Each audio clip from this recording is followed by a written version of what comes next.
Private sector pension schemes may be allowed to use the Consumer Prices Index (CPI) to protect pensions against inflation, the government says.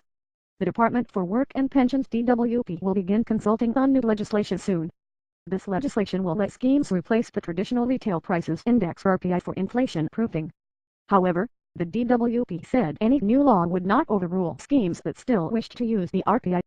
We are planning to consult on whether there is a case for introducing legislation to make it easier for schemes to adopt CPI as their inflation measure, said a DWP spokeswoman. Most pension schemes already have powers to make changes to their rules, and it would be their decision whether to adopt CPI in the future.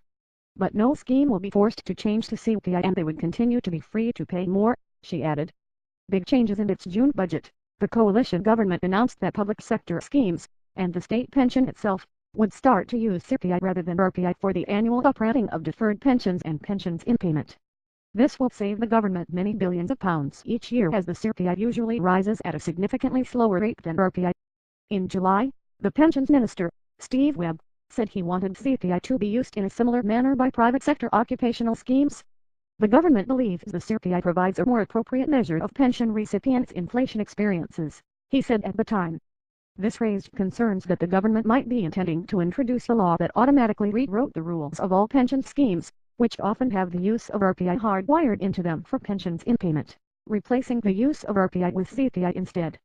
The DWP has made it clear that its forthcoming consultation will not take such an aggressive approach and will aim to let trustees make their own decisions. The minority of schemes do not have rule modification powers, and the government is considering whether, for consistency, the statutory power should be introduced to allow them to make the change to use CPI in future, the government spokesman said.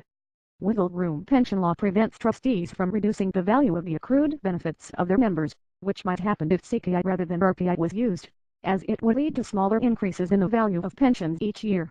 In addition to legal constraints, scheme rules often place the same restriction on any detrimental changes. Claire Carey, a partner at the pension law firm Sackers, said the government's precise intentions were not yet clear, but it looked as if it might become easier for schemes to move to using CPI. The statutory easement to allow schemes to make the changes is clearly on the cards, she said. Tom McPhail of the financial advisors Hargreaves Lansdowne said, the government is looking to make some wiggle room for pension schemes. Mark Duke, of the actuaries Towers Watson, warned that this might be tricky to achieve. Reducing members' benefits is a very difficult task because 30 years' worth of legislation has all been in the opposite direction.